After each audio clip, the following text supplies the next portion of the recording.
Okay, everybody, let's welcome the team champions from LIV Golf Miami 2024, Legion 13. We are joined by Tyrrell Hatton, Jon Rahm, our captain, Caleb Surratt, and Kieran Vincent. Congratulations, guys. Thank you. So it was a battle out there today. You guys finished only one shot ahead of Range Goats GC.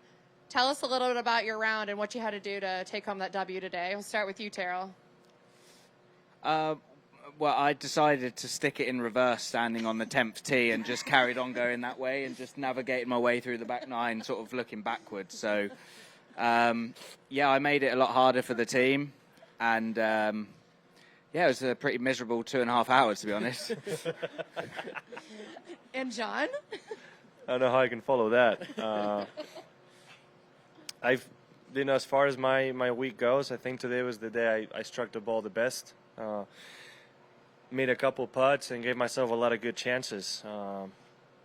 I think what could have made this round even more incredible is if, after the tee shots on 11, 12, and 1, those 3 holes, to play them 2 over par is what I think cost me even having a chance to win it individually.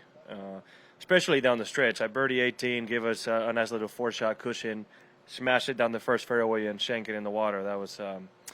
That was not what I had in mind. But, it was fun. It's fun to, even if you don't have a chance to win it as an individual going down the stretch, still feel the same nerves that you would, right? I mean, I'm going down the second fairway with a 1 or 2 shot lead. Made that second shot and putt a lot harder. I'm just thanking God that ball kept rolling and ended up finding the hole. And Kieran, it all came down to you in the end. Did you know that all that pressure was on you, and that if you wouldn't have made that last putt, you guys would have gone into a team playoff with the Range Goats? Yeah, me and Tyrrell were sticking in reverse, and we were staying in reverse. So I didn't see many leaderboards when I was looking backwards. But I didn't, but I'd seen enough leaderboards to know that it was kind of getting a lot more closer than I think we wanted it. And so it's obviously nice to be on the, winning side of a putt going in. But yeah, obviously credit to these guys for putting in such a good week. Obviously, Jon, Tyrrell, and Caleb put in some good stuff this week. So excited for obviously the rest of the season and see how things shape up. I'm pretty sure this was everyone's first time competing on this course. Yeah. Yeah? Yep. Okay. Did it live up to its name, the Blue Monster, Caleb? Yeah, it's a monster. It's really hard. It's just so challenging. I mean, it's all the tee shots are so demanding. That's kind of the hardest part, I thought. Like, there's just you never get any time to breathe out here. It's as soon as you lose your guard, you're gonna make a bogey or worse. It feels like so. So is winning out here maybe a little bit extra special? I know you guys took home the team champ in Mayakoba as well, and I know that was a very challenging course. So, what does it say about you guys as a team and the way that you play? Tyrrell?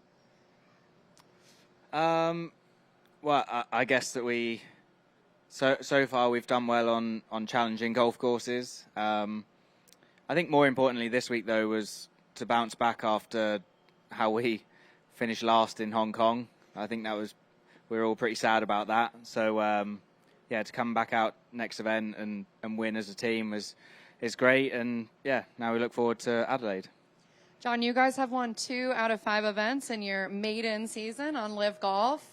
Did you find the magic with this team that you assembled? I'd say so. And the best part for us is that,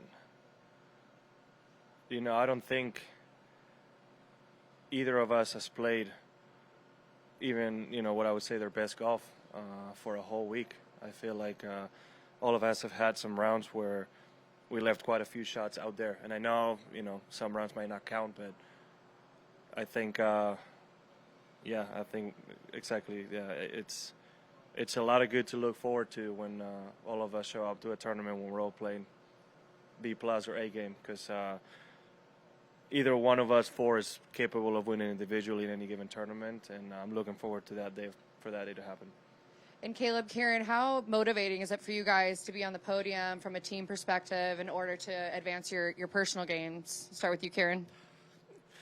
Yeah, obviously, anytime you're on a podium, I think is great. Obviously, standing around guys that you've spent a lot of time with now as a team makes it even special. Obviously, credit to these guys, but also the team behind us. I mean, there's so many other people between caddies and spectators and managers and, you know, the whole likes. You know, it all is part of this whole team aspect, and it really makes the weeks and time out there a lot more special. So, yeah, obviously, anytime you're on a podium, it's great, but I think we're just, you know, lead singers in the band. There's a huge band behind us that are doing so much pouring into us, and so we're just so grateful for all of that to obviously be hosting the trophy. So, yeah.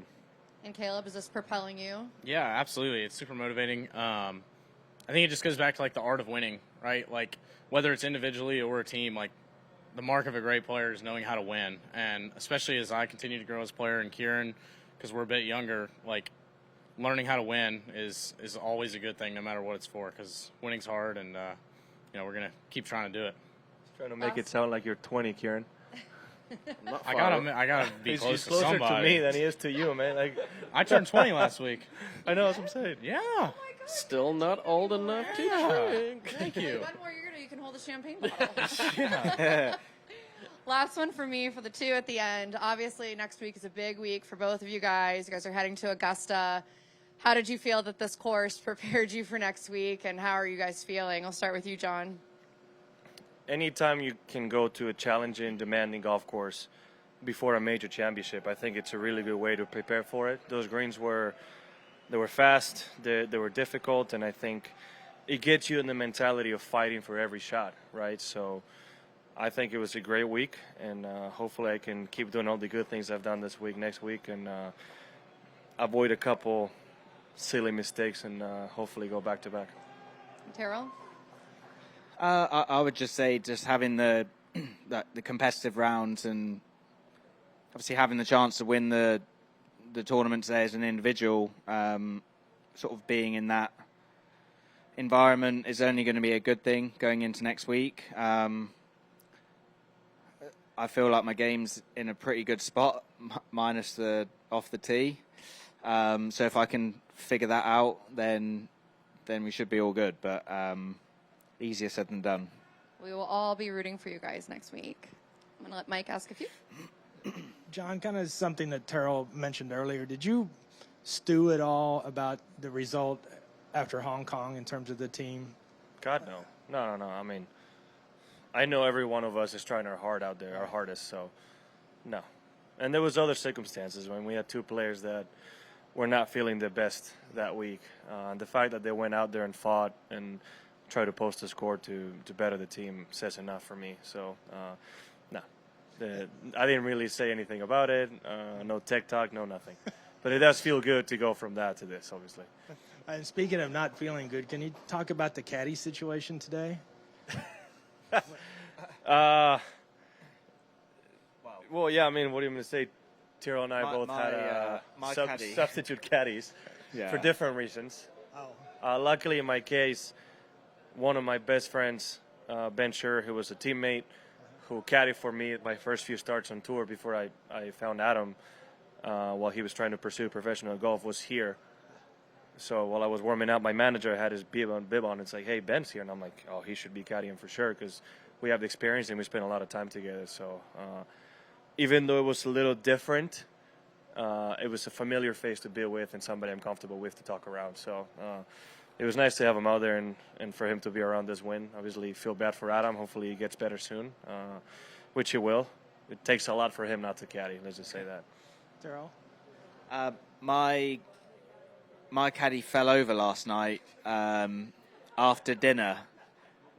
Now, his reputation is an interesting one, so I don't know how the fall really occurred, but either way, he landed pretty heavy on his shoulder. And he spent the afternoon in hospital, so he's had an x-ray. He won't be caddying for the next month. As far as I'm aware, he's got like really bad bone bruising, so I think that's good that he's not broken anything. But yeah, so I've got a friend on the bag. He's actually flying tomorrow now to Augusta, and he'll do Adelaide and Singapore if we can get a visa in time for him to do Australia. Yeah. And Karen, you went through a stretch where you had 4 bogeys, and you got to 16. Were you looking at the board at the time, and things were getting a little tight on the team leaderboard, and the 16, I think you drove it, right? Yeah. Can you just talk about that stretch as you left 15 going to 16? I think I was just comfortable standing up on 16 tee, knowing that I could probably reach the green, and so it kind of just suited my eye. I was just struggling a little bit off the tee, kind of found myself in some very unfortunate positions, and was hard to kind of really put up a score from there. So yeah, obviously the 4 bogeys are not something that you really want to do, but I think I was proud of the fact that I was able to stand up on 16 and still be able to hit a good shot under the circumstances. Unfortunately, did see there's a big screen on 16 that is hard to miss. And so, yeah, I did see the lead was kind of shrinking a lot. And so it was nice to kind of hit it on the green there and kind of roll in, 2-putt there and walk out with the birdie. And maybe this is for all of you, but I'm not sure what kind of expectations you had going into this season. But you've won 2 of the first 5 as a team. Are you about where you think you were going to be? Are you ahead of schedule? You've got obviously a couple of young guys on the team. Where did you think, John, coming into the season and now where you're at? I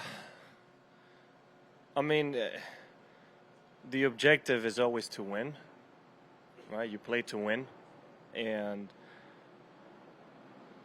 that's how we all approach it. But as team captain, with how closely to the first tournament the team got finalized, I wasn't really expecting much in that sense of possibly winning. I knew we could get it done together, but I wasn't really too worried if we didn't, right? I knew we would find our stride at some point, but it was definitely a surprise to end up winning the first week, and I would say it's no surprise that we ended up winning this week. So if I had to say, well, obviously I was a little bit ahead of what I thought we were going to be, but it's a long season ahead, and the only thing that matters is who's standing at the end.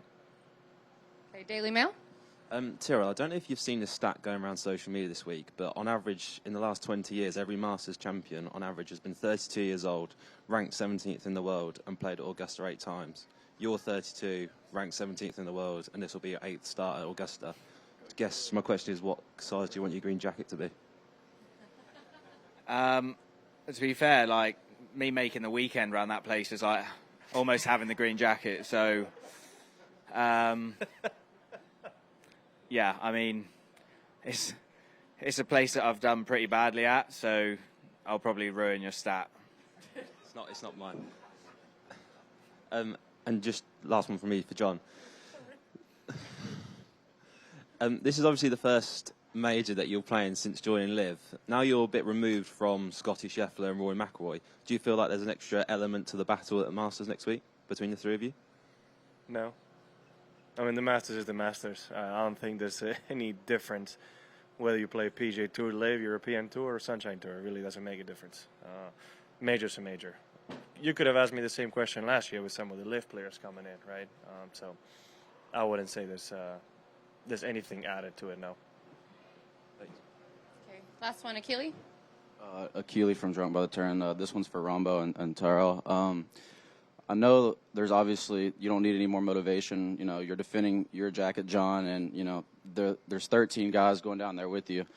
How much does it mean to, defend your jacket and represent the 13, including you two? But not only that, just to represent the other guys in the LIV family that are more than worthy and deserving of being down there too. Does that give you guys any more added motivation to kind of go out there and represent them as well? God, being a major and maybe not playing for your team, I can't tell you that I'm thinking about, the players that maybe should be there, shouldn't be there, right? I think I have enough on my plate going into next week, trying to win another one. So it'll be a great story if one of us were to do it, right? And be great to support it, but not that it's going to be in my mind, though. I would say probably more media will make it more of a LIV, PGA Tour, European Tour, whatever. Ultimately, at the end of the day, that doesn't really matter. There's guys that are playing those tours that our friends, and we get on well with them. And yeah, when we go on the golf course, like we're going to go out there and try our best and be trying to win the tournament. But it's majors. It doesn't matter what side you're on. You're just trying your best. Rambo, I just wanted to ask, what's your favorite dish going into the Champions Dinner on the menu? Man, with all the respect to everybody cooking that week, I still have to say my grandma's. I hope they can get close. Probably not, because in my mind I have it built up to, obviously whatever grandma and mama's cooking is always going to be better than anybody else's, right? Even though if we follow the recipe to a T, for some reason it always tastes different. So that lentil stew is definitely the highlight for me. Do you think Bubba will be able to sneak in his cheeseburger sliders? Bubba Watson. Is that a thing that... He usually says he eats his own food before he goes because he doesn't like he likes American, kind of plain food. Yeah, I mean, he can do whatever he wants. It's not a big deal. He can, if he wants to sneak in the cheeseburgers, he's more than welcome to. Tyrrell, I think I speak for all of us when I say that you are a gift, and we Thank you. we love you. Good luck next week, guys. Thank you so much. Congratulations on the win. Thank you. Thanks.